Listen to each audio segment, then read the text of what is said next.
आजकल पत्नियां अपने हक के लिए कोर्ट में जाती हैं, हमेशा कहती कि हमारे अधिकार के लिए लड़ रहे हैं साहब, हम कोई गलत केस थोड़ी किए। बहुत अच्छी बात है, आप अपने अधिकार के लिए लड़ रही हो। एक बात मैं बता देता हूँ, हस्बैंड वाइफ में पत्नी का कोर्ट से अधिकार मिल गया है। जी हाँ, राइट टू रेजिडेंस उसको मिल गया है, मेंटेनेंस मिल गया है, पुलिस प्रोटेक्शन मिल गया है, सब कुछ मिल गया है। पति की घर में उसको राइट दे दिया, एक पोर्शन दे दिया, घर दे दिया गया उसको। उस पोर्शन में पत्नी रहेगी, आराम से राशन पानी देगा, सब कुछ देगा। पत्नी चली भी जाती है कि साहब हमने तो केस जीत लिया, हमारा अधिकार था। अब यहाँ पे पति पक्ष का एक ईगो हर्ट हो जाता है कि साहब हमारे को तो कोई चली नहीं, कोर्ट की दम पे है तो मेरे घर में घुस गई।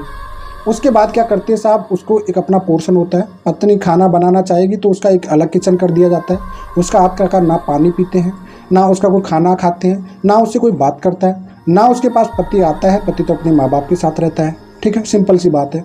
वो महिला इतनी दुखी हो जाती है कि सोचने के लिए मजबूर हो जाती है। फिर उसका बहुत ज़्यादा हरासमेंट होता है, सबसे ज़्यादा हरासमेंट होता है जब उससे कोई बात नहीं कर रहा, अपने परिवार वाली बात नहीं कर रही है, जीवन साथी जिसके लिए वो लड़के आई है, जिसके साथ जीना चाहती थी, वो खुद उससे बात नहीं कर रहा, उसके साथ नहीं आ रहा है, दोनों के बीच का रिलेशनशिप नहीं बन रहा है किसी भी टाइप से। भाई कोर्ट से तो अधिकारी मिले हैं ना, रहने का अधिकार, भरण पोषण, ये सब चीज़ों को।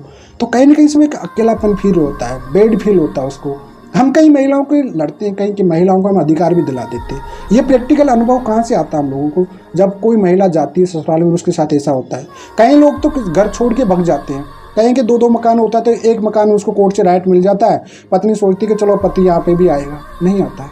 कई महिलाओं को किराए पे लेके चला जाता है, पति रेंट भी नहीं भरता, छोड़ के भग जाता है वहाँ। जो कहती ना कि आज हमको अधिकार चाहिए था, पति से सास ससुर से अलग रहना।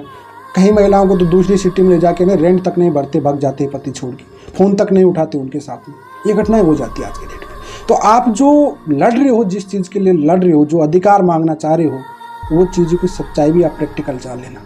उसके बावजूद भी आपके साथ ये सब कुछ झेलना पड़ेगा आपको, और ये आप चीज़ें बर्दाश्त नहीं कर पाओगे। ये बात प्रैक्टिकल बोल रहा हूँ, नहीं झेल पाओगे आप, इतनी इंसल्ट नहीं झेल पाओगी, अकेले नहीं रह पाओगी, आपका पार्टनर नहीं रह पाएगा, आप बार बार कोर्ट कचहरी पुलिस थाना नहीं जा पाओगे, एक दिन थक जाओगी आप भी, ठीक है।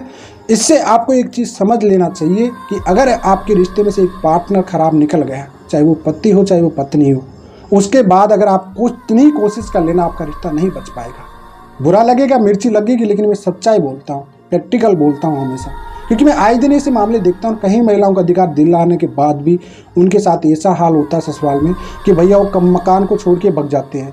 पत्नी डिमांड करती थी कि मैं अलग से रहूँगी, अलग रेंट पे रखता है, माँ बाप को सेव कर लेता है, ऑर्डर ले लेता है, माँ बाप सेव हो गए, लेकिन रिमोट माँ बाप से चलेगा, वो माँ बाप से दूर नहीं हो सकता पति। उसके बाद उसके साथ वहाँ पे रेंट तक नहीं भरता है और वहाँ से गायब हो जाता है, गायब हो गया, घूमने चला गया, फ़ोन भी बंद कर लिया। आपको किडनैपिंग का ढूंढ के पुलिस तो लेके नहीं आएगी, पारिवारिक मामला है। आपके पास राशन तक के पैसे नहीं होते हैं, आप अकेली रह जाती हो वहाँ पे, आपके माँ बाप तक नहीं हो वहाँ पे, क्या करोगे आप लोग। वही महिलाओं के एक राजस्थान का मामला में देख रहा, जिसको पति बेंगलोर में रहता था और वहाँ पे पत्नी डिमांड की मैं तो पति के साथ रहना चाहती। पत्नी वहाँ पे 3 महीने का पति रेंट भी नहीं भरा, उसको छोड़ के आ गया। क्या करे, आज वो घर पे आने के लिए भी मजबूर हो गई, रेंट तक नहीं भरा, मायके से फिर पैसा लेके भर के अभी मायके पहुँची हुई ईमानदारी से। आप सोचिए क्या बीतती होगी आपके लोगों के साथ। इस वजह से आप जिस चीज़ के लिए लड़ रही हो ना, जिस हक के लिए लड़ रही हो ना, उससे पहले ये समझ लेना कि वाकई आपका रिश्ता चल सकता है या नहीं चल सकता है। ये बात समझ लेना।